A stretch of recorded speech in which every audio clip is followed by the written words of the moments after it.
Bob, first I want to list your credentials. You're a recipient of the Eisenhower Medal, the George F. Kennan Peace Prize, the President's Medal of Veterans for Peace, the Society of Military Engineers, Gold Medal twice, 6 Air Medals, and dozens of other awards and honors. You have a PhD in aeronautics and nuclear engineering from Caltech. You were considered one of the country's foremost experts on national security. My question to you is, what are some of the tactics the corporate-controlled mainstream media use to try to silence or discredit what you have to say? Well, the mainstream media, for the most part, tries to ignore us. And that's their biggest tactic, just not saying anything. And when they can't ignore us anymore, then they ridicule us, and we've had a little of that. I've had that from Sean Hannity, but it didn't work very well for him, I don't think.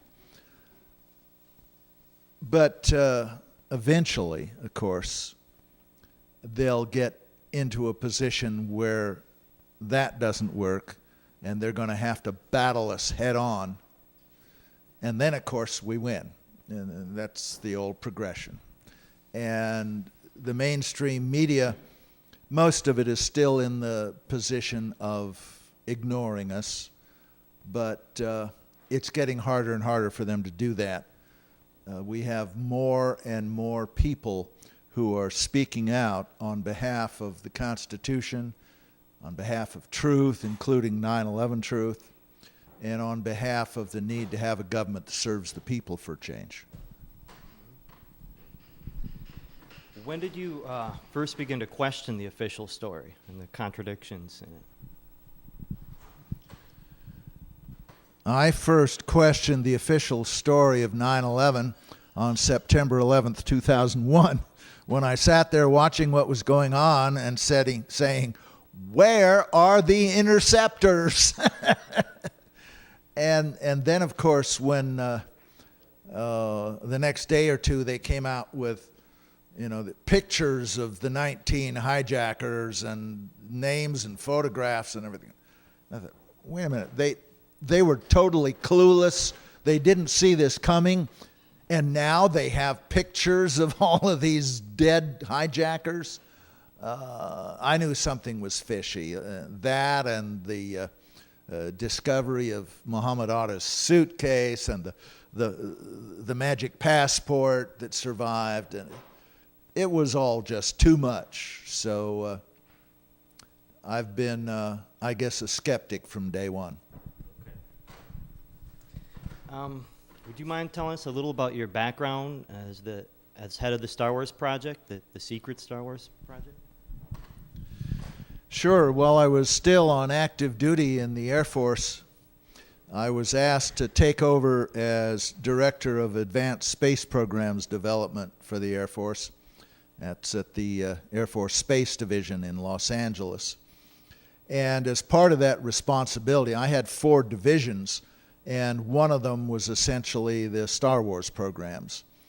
And most of the programs were managed directly by DARPA, and I was the Air Force's executive agent for DARPA, so I managed the money and had technical oversight for all of their programs. And this included the high-energy laser battle stations. We had Kodak and PerkinElmer on contract for the 50-foot diameter actively cooled mirrors that had to reflect the laser beams.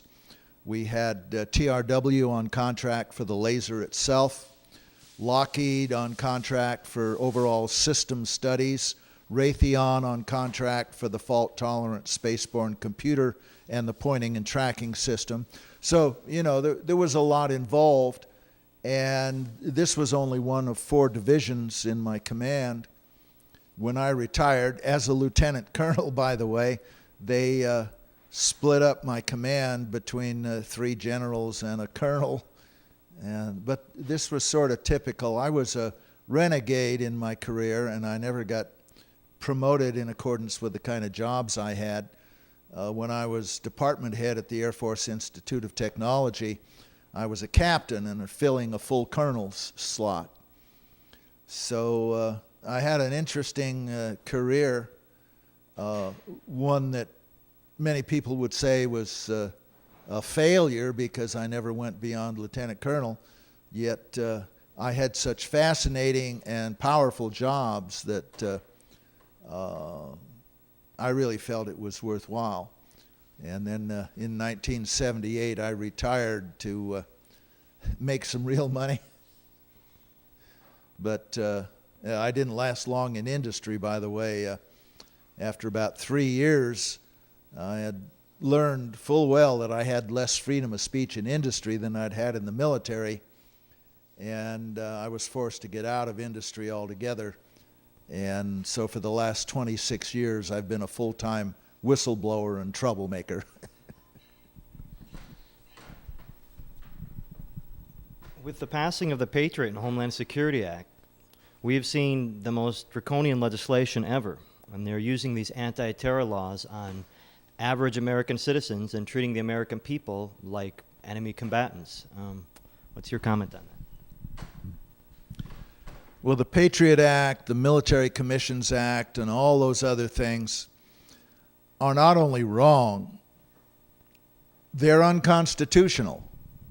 I mean, our Constitution and our Bill of Rights, which is now part of it, give us, the American people, certain rights and protections. And Congress does not have the power, the authorization, to take those rights away by simply passing a dumb law. They have to amend the Constitution and then get it ratified by the states, which of course they have not done and cannot do. And so the Patriot Act and all the other acts which are taking away our liberties and our constitutional rights, as far as I'm concerned, are null and void. And we need to convince our government of that, and we need to get them to trash all of that, because we, the people, are the ultimate authority in this country, and we have rights that we've had for 230 years, and Congress does not have the right to take them away from us.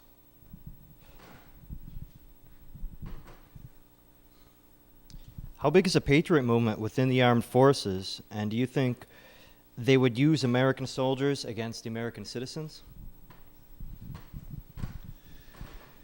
If George W. Bush tries to impose martial law and orders the Department of Defense to round up us dissidents and put us in the concentration camps built by Halliburton,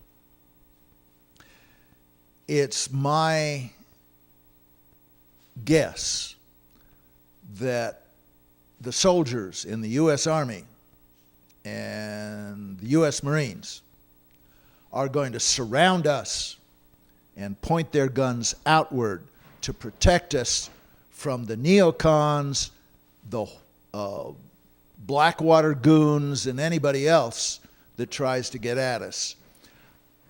I personally don't think there is going to be martial law, because I think it probably has become clear to Bush and Cheney by now that they are truly lame ducks. They do not control the armed forces anymore.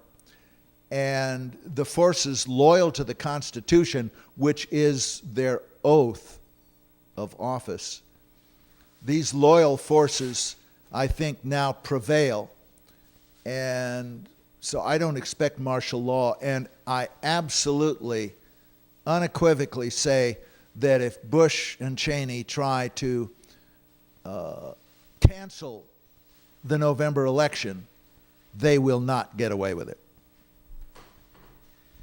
Well, thanks a lot, Bob. It's been an honor and a privilege. Thanks for your time. You bet. Thank you.